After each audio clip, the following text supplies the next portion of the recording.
2008 BMW 335i with extra.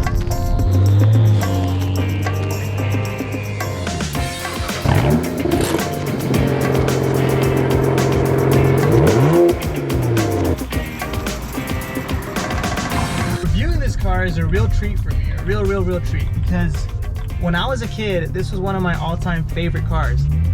I remember back then I'd read these Car and Driver, Motor Trend magazines, and I'd seen pictures of this car, reviews of this car, and I'd compare it against everything else in the class, and it just like, to me, I was like, yo, this car is so sick.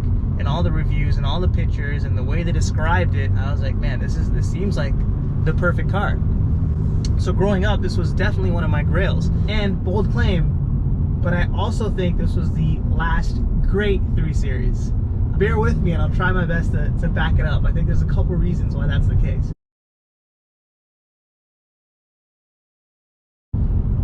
So let's start with number 1. Powertrain. I think BMW hit a high note with the powertrains that they offered in this generation of 3 Series throughout the lineup. So this was the last 3 Series that had, in North America at least, the last one that had a straight 6 engine come standard, come stock. And that's like a BMW hallmark to me.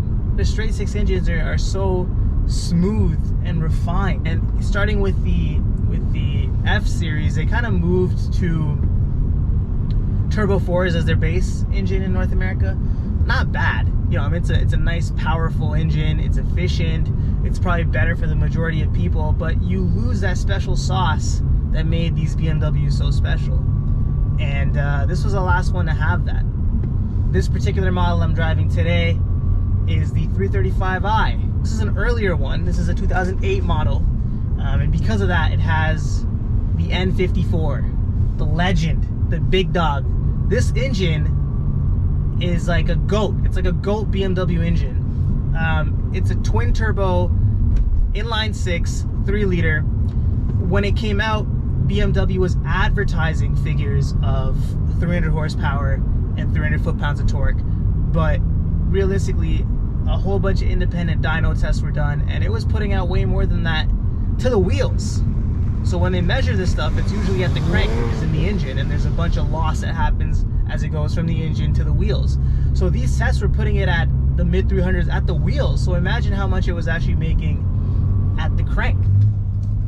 I'm driving it now, and it's just such a treat to drive. There's never really any noticeable signs of turbo lag, despite having those twin turbos. And even though it is forced induction, you still get all the joy of a smooth, refined inline 6. It just sounds so good.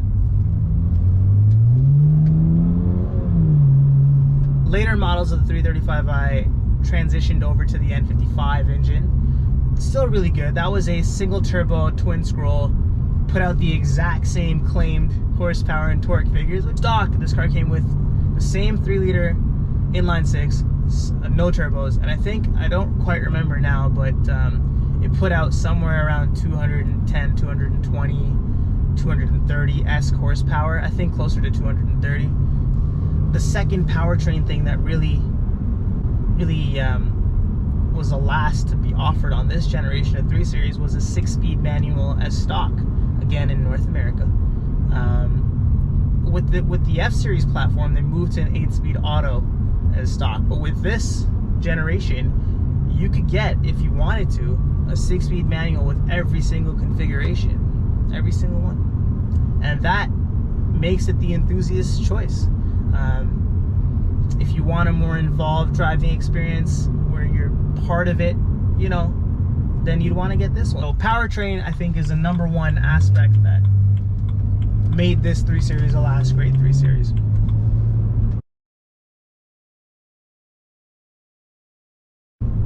Number 2 for me is styling.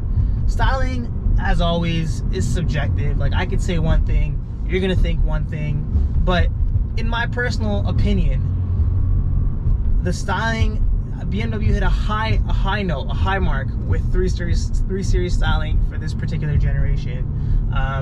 Inside and out, it conveys a super purposeful feeling, it's a super purposeful design. It conveys power, performance, without being like shouty about it, you know? Like, it's not flexing it. It's not in your face like, yo, like, yeah, look at me, I'm so powerful. That's not what it's doing.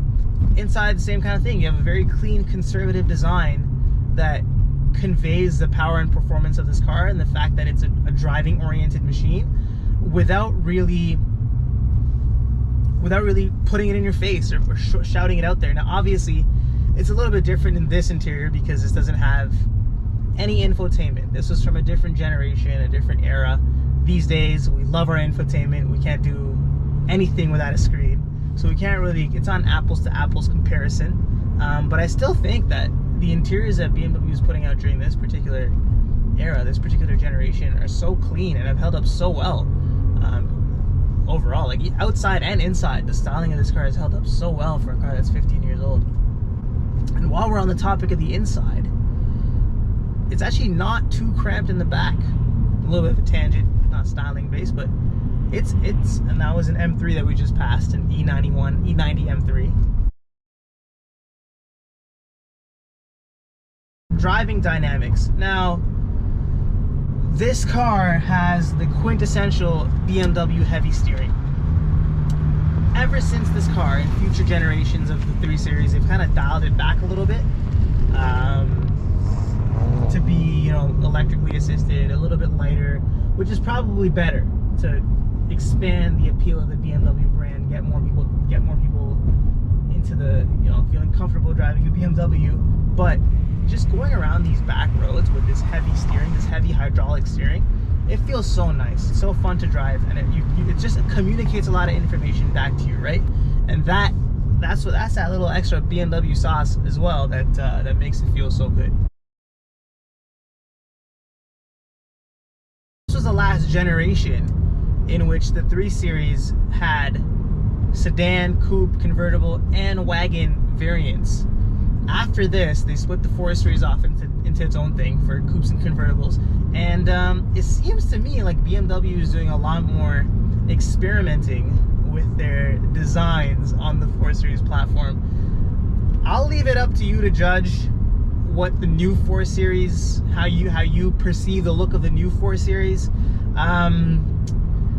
I can speak for myself and say it's kind of grown on me with the M3 and M4, the new G Series ones.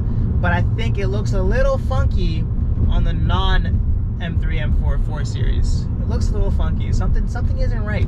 Something's off with the proportions that makes it look a little weird. It's not to say that this car, you know, didn't have its faults. There's been a whole bunch of fuel pump issues with the N54 engine in particular. But you know, that's all part and parcel of buying a used car and buying a car that's a little bit older. So those reliability issues, they definitely exist for this generation, more so on the higher performance versions. If you get a 328, you're probably okay with normal maintenance. Like, you'll have the little BMW quirks, but you'd know that going into a BMW, right? You'd know that.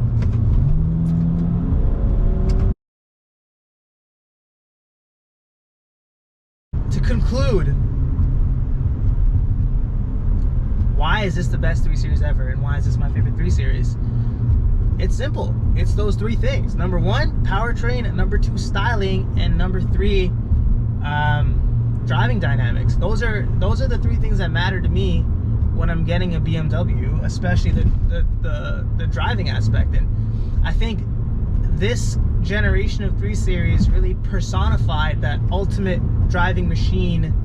Was that ultimate driving machine? It was ultimate driving machine. The ultimate driving machine vibe that BMW had created for their brand.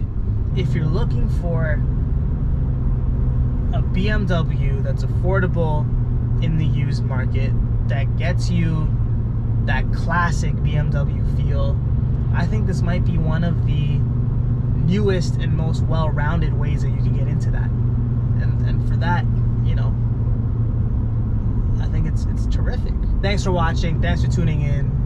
Drop a comment below, man. Let me know if you guys like this car, what your favorite generation 3 Series is. If you agree or disagree with me in thinking that this was the last great 3 Series, type it all in below. Let me know. Subscribe for more content, and I'll catch you next time. Thanks.